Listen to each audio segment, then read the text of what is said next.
Good afternoon, I'm Michael Warren. Coming up tonight on News 99, a cause has been determined for the fire that destroyed over 30 businesses in Seaside Heights. Find out what authorities are saying started the blaze next. And service dogs make life a little easier for people with disabilities, but some are abusing the service dog name. Find out what they're doing coming up. That's what's coming up in the next half hour. News 99 starts right now.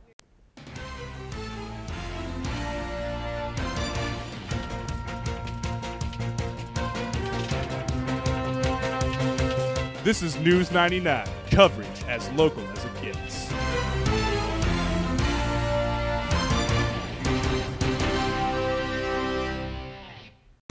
Thanks for tuning in to News 99. I'm Catherine Weibel, along with Michael Warren. Tonight we start with a look at local headlines. The city of Harrisburg has made a huge move to erase nearly $345 million of debt. The City Council has voted 6-1 in favor of the sale of the incinerator to Lancaster County Solid Waste Management. Residents hoped the council members would delay the voting and reevaluate the plan, which calls for taxpayers to pay higher rates. The sale has already been approved by the Harrisburg Authority.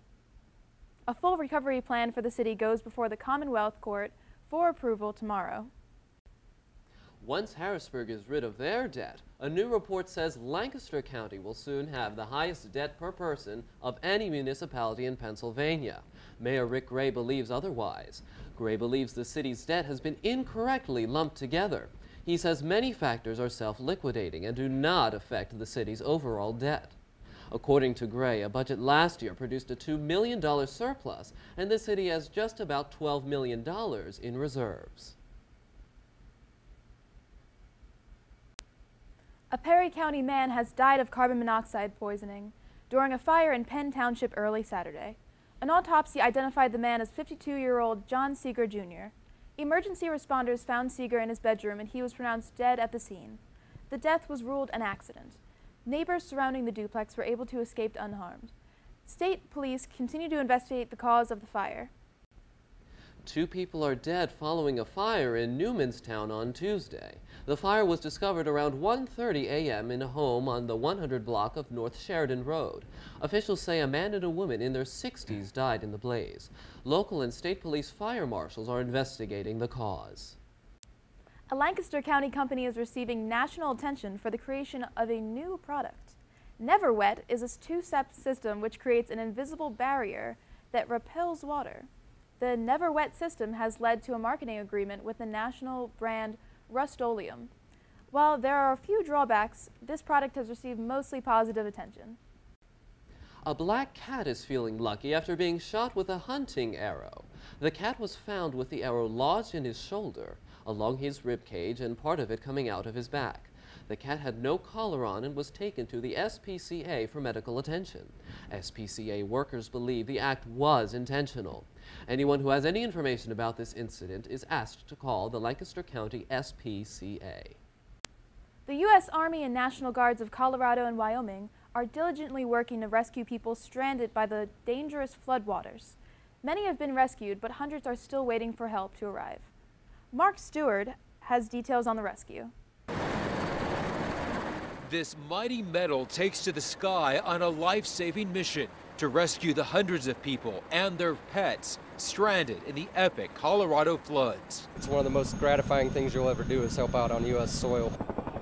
The choppers here are taking part in the largest airlift since Hurricane Katrina. People crying, leaving their home behind. Courtney Gilliam was rescued from Pinewood Springs along with her husband Sean and their 2 dogs. They've been stuck since Wednesday night. Feels a lot different than flying in a commercial airline. Quite impressive just to see how the community worked together to share food, other resources, and communication, and just making sure everybody's okay. Yet some people didn't take the 15-minute flight. My husband does have the heavy-duty equipment. Reggie Liesveld's husband chose to stay behind. Help with the situation that's going on. As the people here wait to see their family and friends, there is anxiety about what's next, appreciation for the efforts on the ground, and anticipation for a homecoming soon. We'll definitely be back.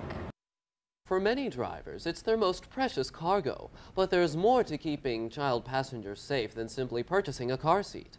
Karen Kafa has tips in this week's Consumer Watch. With so many options, navigating the market for a child's car seat can be confusing. Safety advocates recommend some simple questions before traveling with little ones on board. Check to make sure you're doing everything right. Is the seat in the right direction, in the right place? Is it the right seat for your child? Do you have the harnesses correct? After a purchase, parents and caregivers can seek the help of a certified technician to make sure it's installed in the car correctly. The National Highway Traffic Safety Administration has a car seat inspection station locator on its website.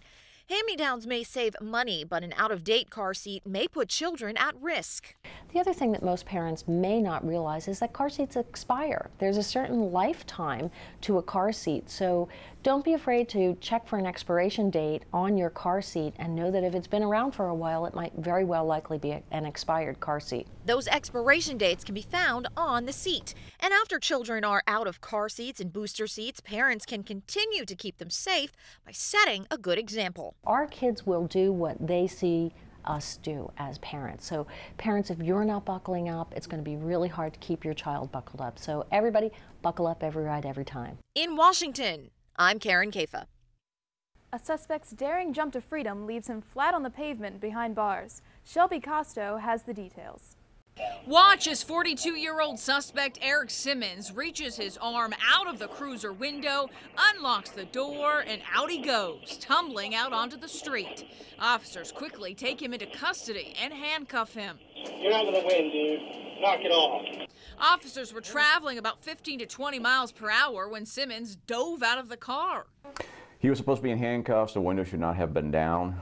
Dayton Police Assistant Chief Bob Shabali says Simmons was picked up by officers on North Main. He was wanted for burglary after being accused of breaking into a home on Lyndale on August 27th.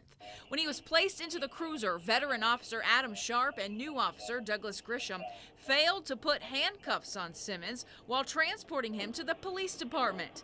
They also left the back window down. Obviously, there are some clear violations that the officers are involved in, so we're reviewing all the video information, additional information, and there'll be discipline generated out of this. Assistant Chief Shabali says suspects should always be handcuffed when being transported. The only time people are not handcuffed is if they are a witness to a crime or just being taken in for questioning. Simmons was considered a dangerous suspect with a criminal past. Just 2 days before his arrest, officers sprinted to the scene of a burglary with guns drawn on Lyndale. Police say Simmons took off from that scene in a pickup. As he drove away, he reached under the seat. The officer thought he was reaching for a weapon and fired a shot. Simmons was never hit and got away that time. But his luck ran out the early morning of August 29th when his foiled plan to escape came to a rolling end. In Dayton, I'm Shelby Costa. What a story. Coming up after the break, New Jersey officials have determined the cause of the devastating fire in Seaside Heights. Stay tuned. You are watching News 99. 91.7 FM WIXQ, Millersville's #1 music source. The university's student-run radio station. Tune in daily to hear a variety of music beyond the top 40s. Want to be a DJ? All majors are welcome. Email operationsmanager@wixq.com for more information. Visit us online at wixq.com. 91.7 FM WIXQ, your #1 music source.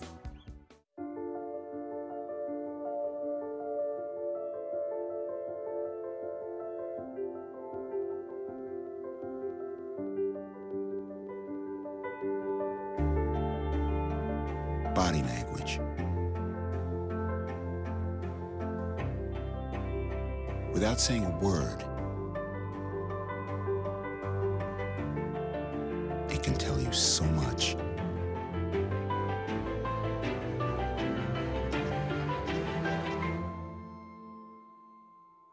Like someone is having a stroke. Know the sudden signs. Learn fast. F, face drooping. A, arm weakness. S, speech difficulty. T, time. Time to call 911 immediately. The sooner they get to the hospital, the sooner they'll get treatment. And that can make a remarkable difference in their recovery. Learn the body language, the sudden signs, and spot a stroke fast.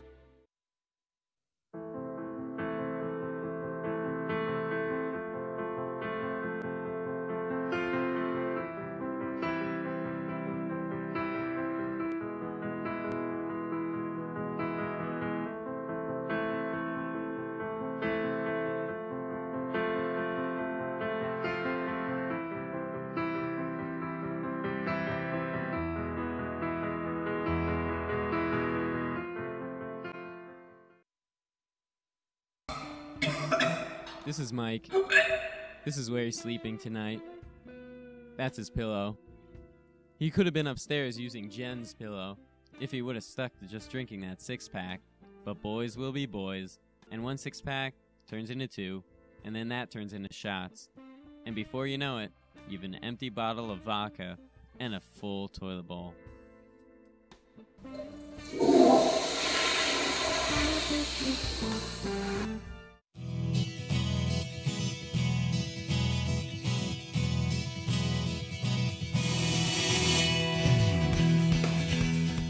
New details have emerged about the former Navy reservist who murdered a dozen people at the Washington Navy Yard on Monday.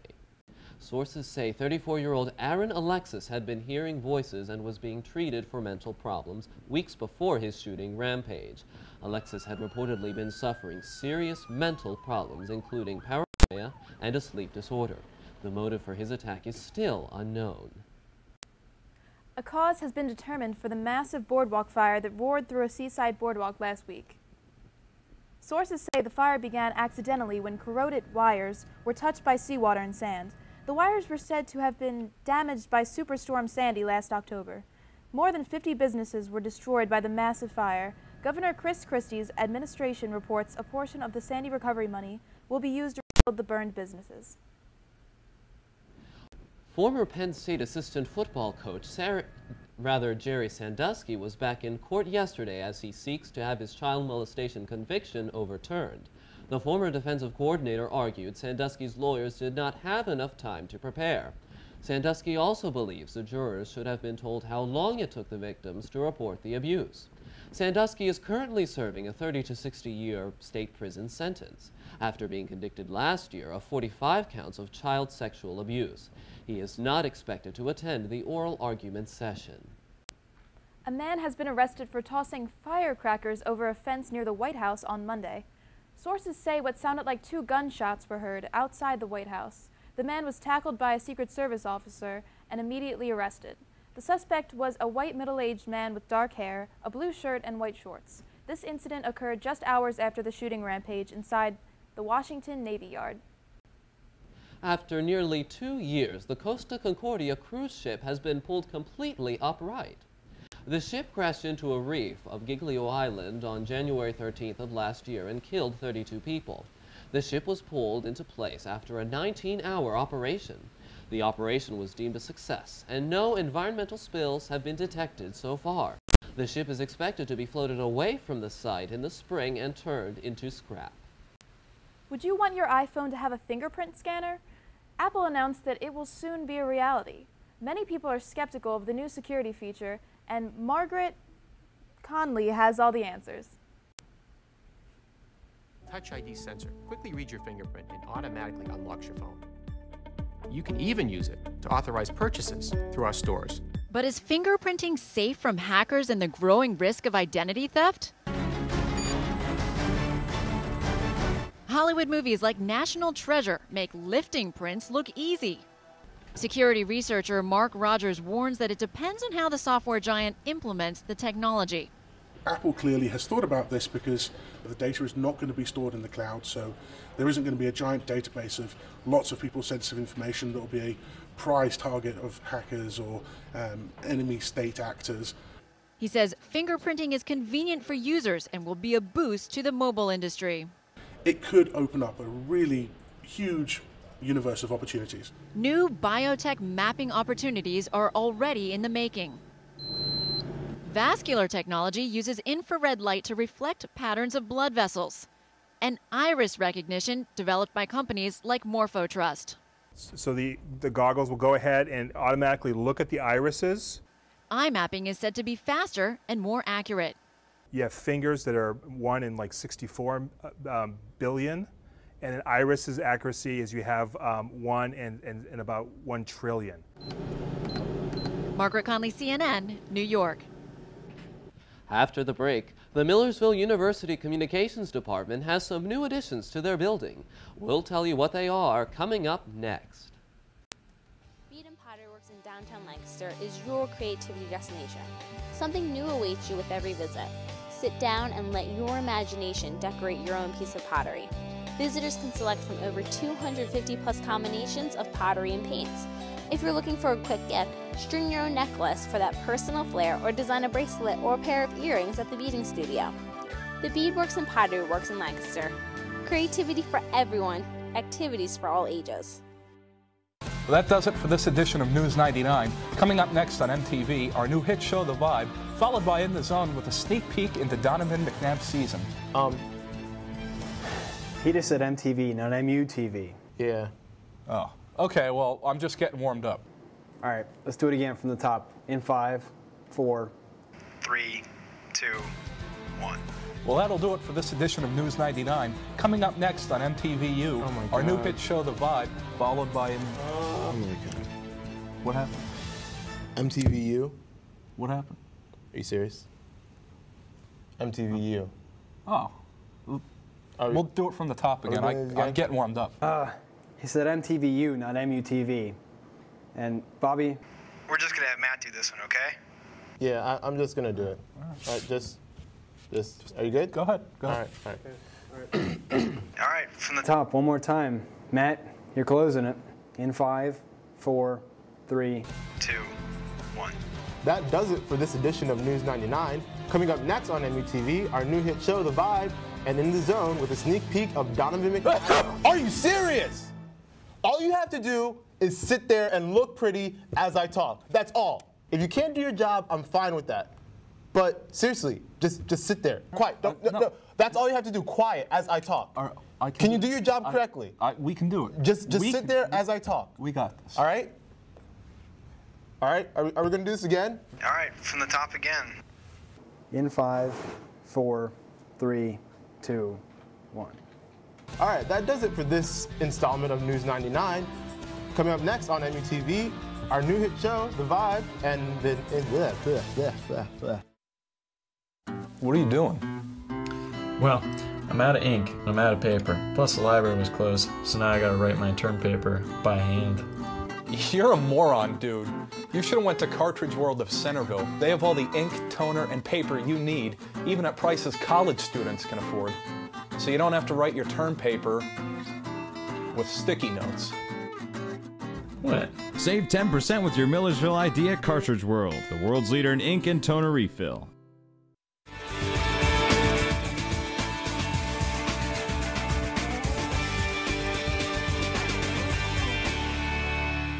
Have you been experiencing seasonal allergies? Want to know how to combat them? Our own Tyler Ridge has more on how to deal with allergies.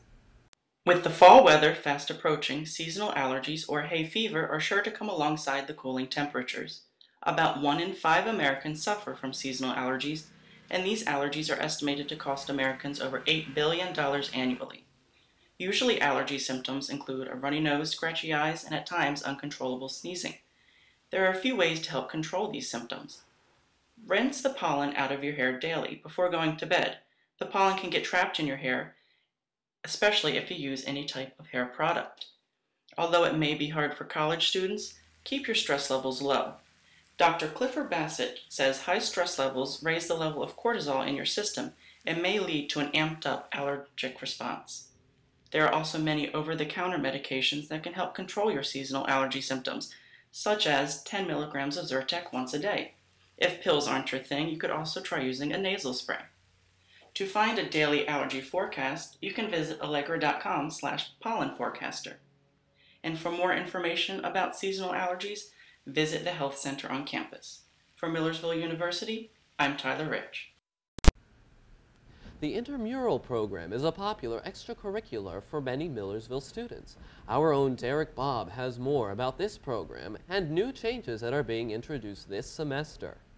If you're looking for a great way to meet new people, have some fun, and all the while stay physically fit, then the intramural department here at Millersville is exactly what you need. With many sports available to the population, the students have their choice of what they want to partake in. Junior Tim Purcell is one of the acting supervisors of the intramural department. He had this to say about the goals of the program. The main goal of the department from when it started and then we're continuing on now is just the fact that we're here for the students, and we're always here for the students. Any thing that they want, we try to do for them. Purcell also tells us how many sports the department offers and which are the students' favorites. We approximately run about 16. That includes the leagues, the drop-in tournaments, and then the tournaments. I would say it's a mix between the two, basketball or football. Our numbers for that are both pretty high. Aside from the students having fun, the intramural staff seems to be enjoying the games also. The most fun part is just the overall love that we have for sports and being able to watch it and see the love that other people have for the sports and the appreciation that they have for us running the games. With 2 new sports being added to the intramural program, with Battleship and Capture the Flag being held across the campus, the whole outlook on this program is very optimistic according to many of the supervisors working for the intramural department. With Millersville University, I'm Derek Bobb.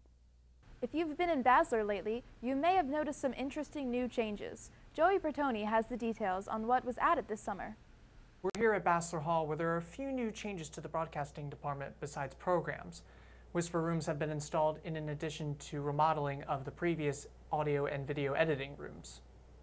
As of last year, there were only 2 audio editing rooms, but this year there are now 4 of them, with the addition of 2 brand new Whisper rooms that are currently residing in what once was the audio classroom in Basler Hall.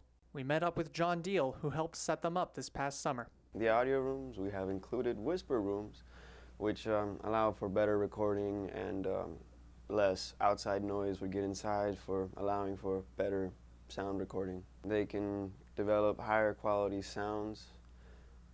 They can learn Avid, be more prepared for the professional fields.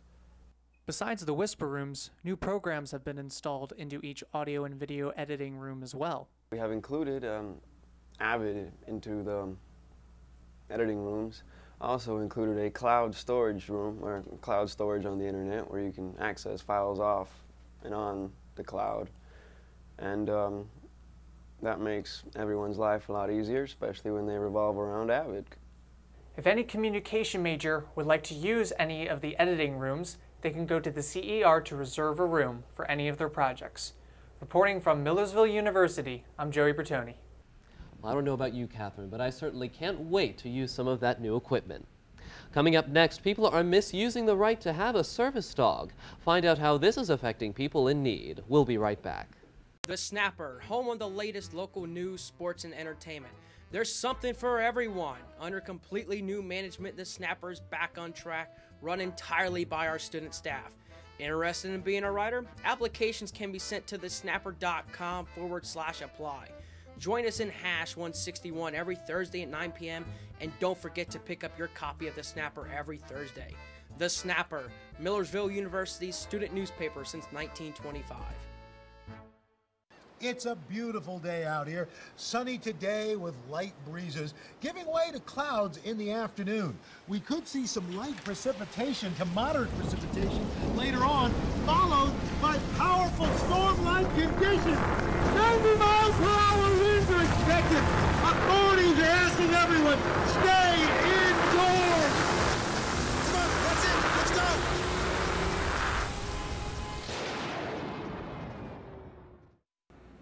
So Blake, you want to do the news at 6 o'clock now? No. 6 o'clock is dinner time. You could just eat at 5:30. No. 6 o'clock is dinner time. Hey Rory. Oh. Yep. What time is dinner time? 6 o'clock.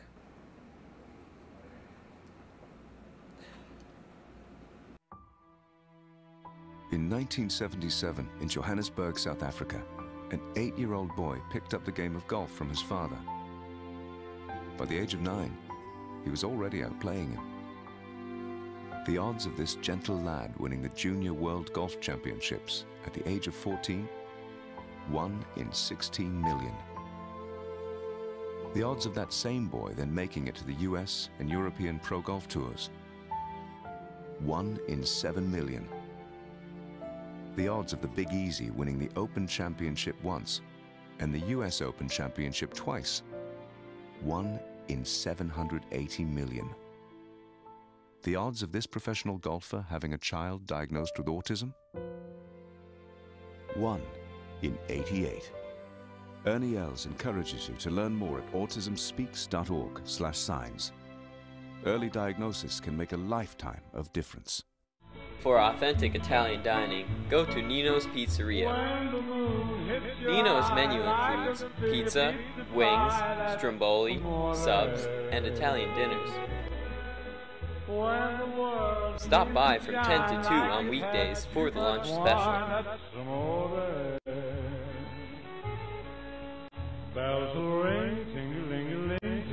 Nino's Pizzeria, 11 Manor Ave, Millersville.